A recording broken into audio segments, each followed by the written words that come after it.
We'll now focus our attention onto boxing. The upcoming fight on Saturday, Tommy Langford versus Avtandil Khurtsidze from Georgia for the interim WBO middleweight title. The bookies have it 23 to 10. Tommy Langford, 28 to 1 the draw, 4 to 9 for Khurtsidze. This is going to be a very interesting fight. We've got Langford, 18-0-0, 6 KOs, unbeaten. Khurtsidze, 32-2-2, 21 victories by KO and 1 KO loss. The 1 KO loss was to Hassan Endam Njikam, who is a very accomplished fighter. He recently had a very big victory, I think, last time out. He's a good fighter. There's no shame in that. That was a while ago. Tommy Langford, who's got that decorated amateur career. He's got those notable amateur career victories over Callum Smith and Anthony Fowler. Been a pro since 2012. Had that fight with Eubank Jr. booked, never came through. Frank Warren says that Eubank Jr. messed around and it never happened. Decent power Langford. He looks very flashy. His work looks very flashy. It looks very good. When he's allowed to cut loose, he does look good. He looks dangerous. He did a job on Timo Liner. That was a fight that I saw. He looked very good in that fight, very solid. Liner tried here and there, but mainly Langford was just too good for him. In the end, the fight had to be stopped. It was a TKO. Just a flurry, a bombardment of punches at the end from Langford, and the ref had to step in. So yeah, decent power. He's got a win over Sam Sheedy. So knows his way around the ring, Langford. But Khurtsidze has the experience advantage. He's fought more. He's slightly older. Two completely different styles. Langford, where he's tall, he's able to use a very, very good jab, fight from range. Khurtsidze is only 5'4", so he has to come in on the inside. He's billed as the Georgian Mike Tyson, and yeah, his style is like that. The head movement is like that. There's power. The flurries to the body are deadly. I saw him against Antoine Douglas, and I think he got the TKO, was it, in about round 10. And when those Mike Tyson body shots came in to the body, Douglas had no answer, and it was very impressive, and he's very powerful. If we look at the record of Khurtsidze, there's 21 KOs on that record out of 32 victories, so there is some KO and power potential there. Less so with Langford. Of his 18 victories, 6 are KO. But when you look at him, he does look like he has power, Langford. Because he's got long. There's a lot of power builds up when he throws. There's a lot of leverage. But also, having said that, there's a downside to that. You can see the shots coming. Not all of them. I don't want to make it sound like his shots are easily telegraphed. That's not the case. There is the odd shot here and there where you can see it coming, and an experienced operator like Khurtsidze should be able to get out of the way, or maybe get out of the way and counter. So something for Langford to think about. Obviously, with a height advantage, he's going to be looking to fight from range, work the jab, and he has to do that. If he allows Khurtsidze to get to him on the inside and make it ugly, it's going to be a hard night for Langford. He has to have his strategy right. He has to have his preparation right. I also noticed in this Antoine Douglas fight, Khurtsidze is a very good trainer, very motivational. He got him through that fight with Douglas at the end, got that extra energy out of him, and I'm sure that could well come into play in this fight. That's something to note. Obviously, a relationship with your trainer is important, and Khurtsidze has a good one.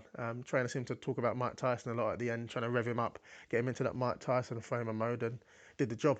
And he has got the tools to do that. The head movement is good, the inside game is good, the hands are heavy. So really for Langford, it's a case of just looking at that height, really, the height issue. He's got the height advantage. He's got to use it. He's got to use everything at his disposal against a dangerous man like Khurtsidze. I think the odds are interesting. Langford 23 to 10 seems juicy. I think it seems like there's a little bit on there. I would have said 2 to 1.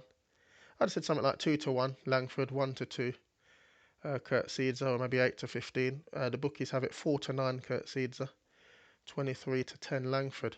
A little bit of value there on Langford, but I actually think Khurtsidze can win this. Not to say Langford doesn't have a chance. He has a huge chance. It's a very interesting fight, actually.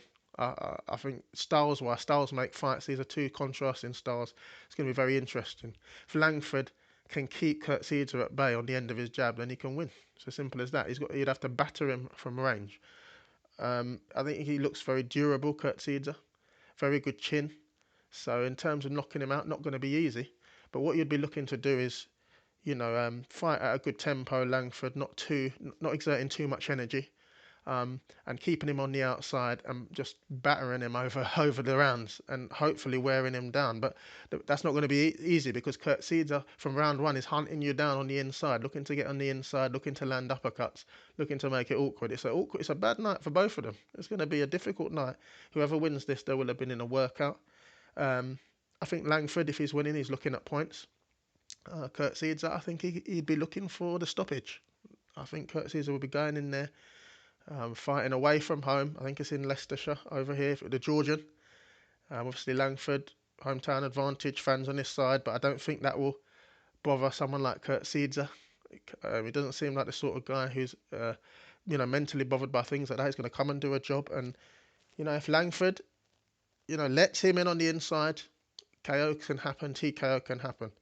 I'm not going to predict the method of victory. I'm just saying if Langford wins, it's likely to be points. In my opinion, Khurtsidze wins. There could be a TKO for him. My lean is going to be Khurtsidze. 4-9. Would have liked slightly more on that. 8-15, something like that. 1-2s. But it's near enough.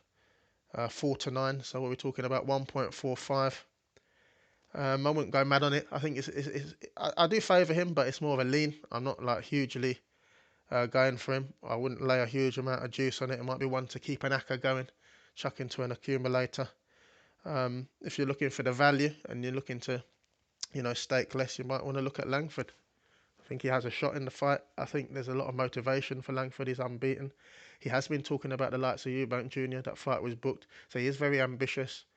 I saw an interview with Frank Warren. Frank Warren was saying Langford's ready. He's up for it. He's done his training. He always comes in superb condition, Langford. So he has a shot. If he wants it, it's there. The opportunity is there. He does have a height advantage that he can exploit. There is an angle for him. But for me, I'm going to go with the experience overall with Khurtsidze. I'm going to go with the aggression of Khurtsidze, the flurries to the body, and the fact that he'll be hunting down Langford. I don't think he's just going to come here and jockey with him from range. And there's no point him doing that. He doesn't have the levers. Langford has got long levers. If he does that, he's going to get beaten up. He's a shrewd operator. Khurtsidze has been around a long time. I think he's the rightful favourite. So that will be the lean on this one. So Tommy Langford, Avtandil khurtsidze. I'm going to lean with Khurtsidze at 4-9.